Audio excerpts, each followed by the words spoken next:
Illidan returns with Legion, and from this expansion so far, we see cinematics of his past self from when he was born before the time of the War of the Ancients, to the time of the War of the Ancients, and finally, to the time of where we fought him at the Black Temple. But why exactly did we attack him in the Burning Crusade? What was the reason behind it? In this video, you'll find out why.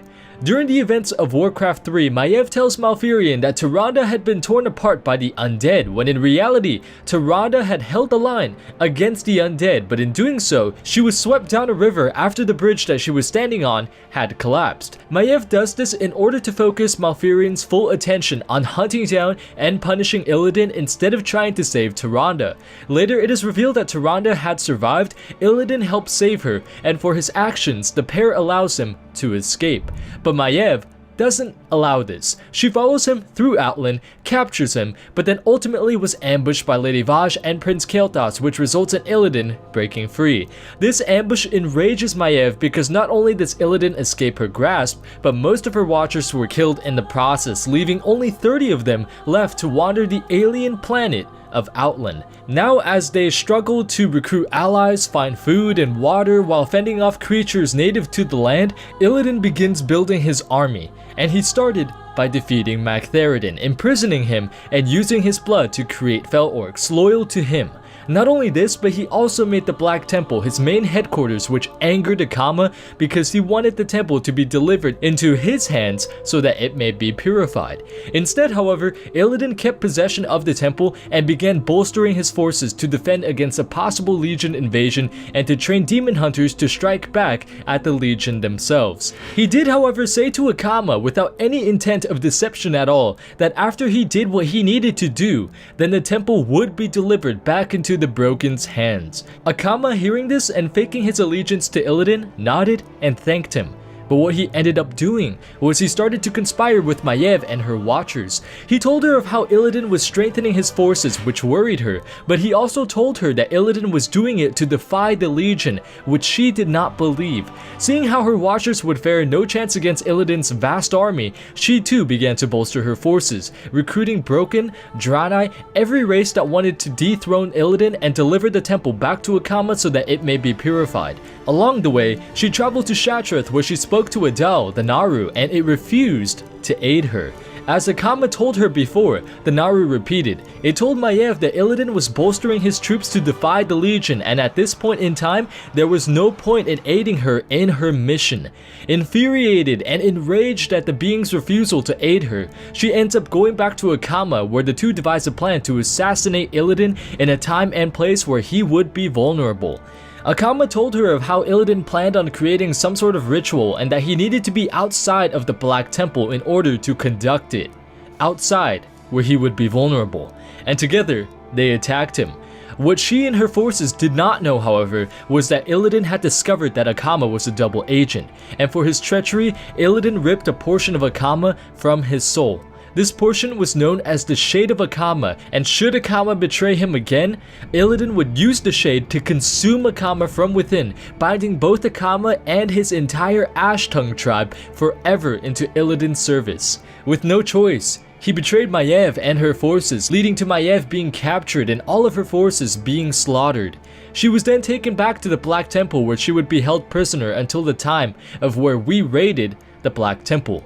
But let's put them aside for now. Let's instead talk about Illidan and us, the players. Why exactly we attacked him.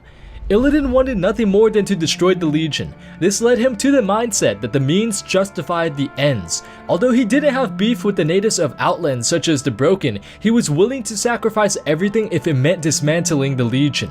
In time, others thought the way he did. Blood Elves who admired him, who resented the Legion, and who would do anything to stop the Burning Legion from returning, traveled to him. Night Elves who heard of his deeds, who admired his mindset, and who had lost everything in the War of the Ancients sought him out, and thus he trained them all to become demon hunters. His elite, which he would lead not only against demons still loyal to the Burning Legion in Outland, but which he also led on missions across demon homeworlds such as the homeworld of the Nath Razim. However, a huge flaw in Illidan's mindset was that he did not share his plans with others outside of his circle of trust. That means that when we, the players, came into Outland, everything was an enemy to us. The demons, fel orcs, naga, literally everything. These guys have been hostile in the past. We don't know what their intentions are now, so in our minds, they are pretty much still hostile. However, unknown to us was that we would have never been able to step foot into Outland were it not for Illidan. When we entered the portal and fought against the Burning Legion demons at the Stair of Destiny, a Doomlord by the name of High Lord Cruel and his personal elite was about to flank and ambush us. Before they did, however, Illidan and his hunters dismantled the Doomlord and his forces, saving our lives and allowing us to journey into Outland. Illidan did this because at the end of the day, what he did for Azeroth, and he thought that we would fend off the demons still loyal to the Burning Legion long enough for him to put his plans into action. Plans such as invading Argus and killing Kil'jaeden, which would deal a massive blow to the Burning Legion. However, he miscalculated. Not only did we attack his enemies in Outland, but we also attacked him. We saw fel orcs and Magtheridon, a pit lord that for some unknown reason to us was not yet killed, and a citadel which was ran by orcs juiced out by demon steroids. So what did? We killed them, not knowing that these fel orcs were tools to ultimately be used against the Burning Legion. Following this, one of Illidan's lieutenants also fell. Vaj, who tasked her Naga with enslaving the broken to fuel their means, was killed by us. The Naga were hoarding water so that the races of the land would have no other choice but to ally with them in order to survive. Again, Illidan's thought process. The ends justify the means. If the cost meant having a few slaves work for him in order for the payoff to be the destruction of Argus, it would be well worth it. We, however, did not know what the hell was going on. We didn't know that Illidan really was leading attacks on Legion homeworld, so we killed the Naga in Zangarmarsh, freed the slaves, and ultimately set back Illidan's plans by a good amount of time. Now, as time goes on, Akama continues to feign his allegiance to Illidan for the good of himself and his people, while also conspiring with us. He explains to us that Illidan has control of his soul, the Shade of Akama, and so because of this, he cannot openly declare his allegiance to Nanaru, so he resorts to dispatching us to talk to Adal in his place and update the Naru on Akama's plans to siege the Black Temple. Upon reaching Adal, the Naru shows us a vision of Vindicators and Blood Elf Magi already at the Black Temple, which we pieced together as the distraction that we were waiting for in order to infiltrate the Black Temple and dethrone Illidan. When we return to Akama, he leads us through an opening in the wall since the bulk of the Black Temple's defenders are already distracted, which allows us to then defeat many of Illidan's lieutenants and finally make our way to Akama's Shade, where we defeat it and ultimately allow Akama to once again control his soul. With nothing left in mind but to defeat Illidan, liberate Outland from his tyranny, and regain control of the Black Temple, Akama leads us directly to the Lord of Outland, where with the help of Maiev, who was freed by Akama some time ago, and despite his past betrayal, she agrees once again to ally with him if it meant killing Illidan.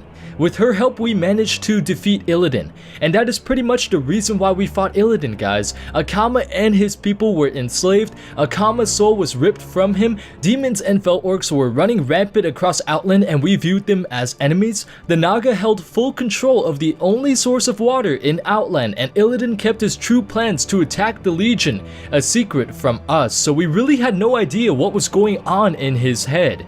From our perspective, he was just another person who posed a threat to us, when in reality, he was trying to save countless worlds from the Legion. Some may say that it's messed up that he enslaved the broken, made the Shade of Akama, used Magtheridon's blood to create more fel orcs, but in the end, if it meant destroying Argus, the Eredar homeworld, Kil'jaeden, and possibly the entire Burning Legion, it would have been well worth the trouble.